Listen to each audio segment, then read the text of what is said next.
ये है पहला मुखड़ा। चढ़ली जवनिया हमारो भइल बा बेकार हो, चढ़ली जवनिया हमारो भइल बा बेकार हो। मानला तू बात हमर घर चली आवा हो, मान के तू बात हमर घर चली आवा हो।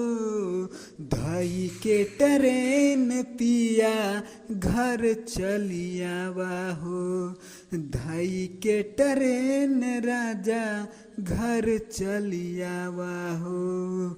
चढ़ली जवनिया हमर होवत बेकार हो, चढ़ली जवनिया हमर होवत बेकार हो। मान के तू बात हमर घर चली आजा हो, मान के तू बात हमर घर चली आजा हो। धई के ट्रेन पिया घर चली आजा हो, धई के ट्रेन राजा घर चली आजा हो।